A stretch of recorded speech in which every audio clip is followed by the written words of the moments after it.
Hurricane Heist is the latest film from acclaimed director Rob Cohen, and this movie takes place during a Category 5 hurricane is wreaking havoc on this town, and these group of thieves, the bright geniuses that they are, decide, this is going to be the perfect time to try to rob the U.S. Treasury, because everyone's leaving town because of this hurricane. We can just go in, get the money, and then leave. But they didn't account for brothers played by Toby Kebbell and Ryan Quanten, and a U.S. Treasury agent played by Maggie Grace to stand in their way. I was first made aware of this film because my buddy FilmFan0599, go subscribe, sent me the link to the trailer, and I was honestly amazed. I was like, wow, this is probably going to be the best film of the entire year. I then saw the trailer again in a theater, and I thought, yeah, I'm convinced this movie's going to be freaking phenomenal. And knowing that great director Rob Cohen was attached to it, game over, man. In all seriousness, though, this movie looked pretty freaking terrible. Rob Cohen has made a lot of movies, and maybe only one of them is good, but I remember his last movie, The Boy Next Door, being one of the funniest things I had ever seen in 2015. So I was just hoping, Rob Cohen, please give me that unintentional guilty pleasure vibe that I got from The Boy Next Door and bring it into this movie. And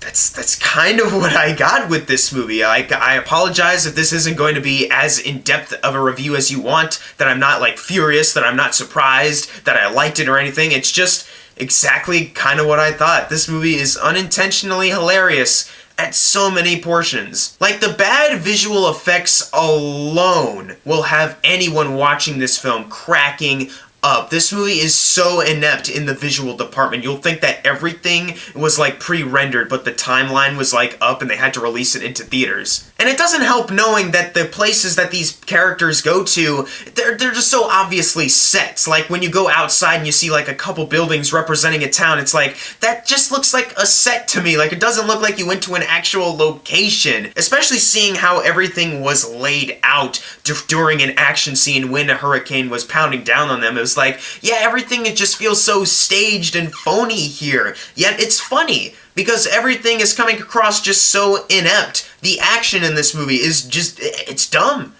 It's so dumb. But at the same time, you are expecting that. So in that way, it's somewhat entertaining, just not in the way that they were kind of aiming towards. And especially when it gets to the last third of this movie, when it just becomes this huge truck chase, and there's just have so many things going on. For instance, one of the things that they do in that final act is a good guy jumps into the truck, beats up the driver, pushes him in the back of the truck, they take the wheel, and they just have a gun pointing at the bad guys, don't move, don't try anything. But then after a while, it's they just kind of put the gun away, and they just start having friendly dialogue with each other, I hope we get out of this one, guys, what the heck? And speaking of the dialogue in this movie, it's pretty laughable. It's a lot of stupid stuff, and it's a lot of bad humor too. Not necessarily cringy humor, it's just bad humor. You listen to it, it's that's not funny. You're trying to make it funny, but it's not that funny. But like I just said, it wasn't cringy humor. It's not humor that I can get angry over when it comes to thinking back on it. It's just, yeah, that was just a bunch of bad jokes. And Toby Kebbell, I feel bad for him, dude. He's not only stuck with just this southern accent, but they give him a character who's this,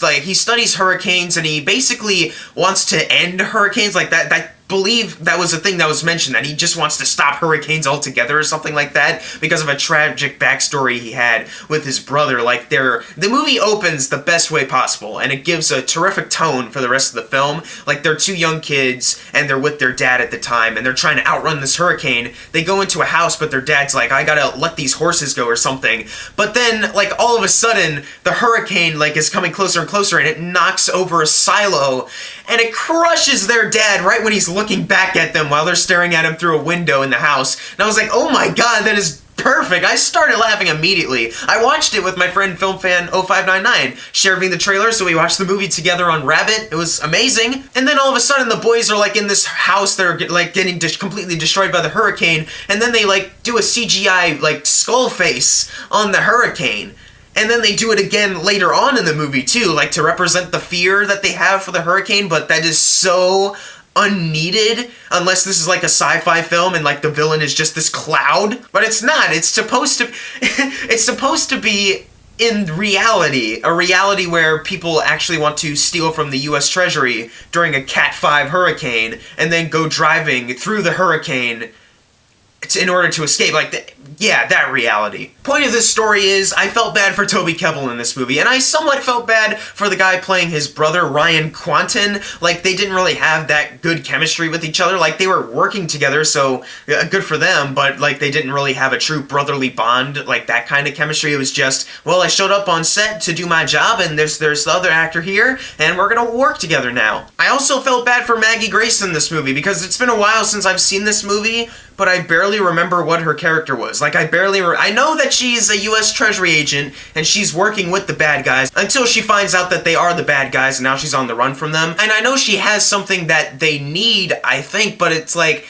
I forget if they, like, mention any, like, tragic backstory with her or anything like that to, like, get you really connected with her as a character. Like, her character is so forgettable in that way. I remember the tragic backstory of Toby Kebbell seeing a skeleton-faced Cloud crush his dad with a silo, but I don't remember if they did anything for Maggie Grace in this movie. I do remember that their chemistry, though, is pretty stale. They are trying to spark up a romance, and that didn't really work out. They're, like, sharing these pretty bad jokes as, like, trying to get this relationship started, but it's not working. It feels very forced. And Ralph Ineson as the villain basically going through the motions of a Die Hard ripoff story. I was not a big fan of the way he overcooked his performance. Like, there really isn't that much to his character, and I felt like they were trying to elevate it with his performance, and I actually enjoyed his performance in The Witch. I love his voice, but, like, in this movie, like, it didn't really work for me. I didn't think his performance was really bringing anything up with this character. But like I said earlier, I was kind of already expecting this from this movie. The movie didn't do anything to surprise me,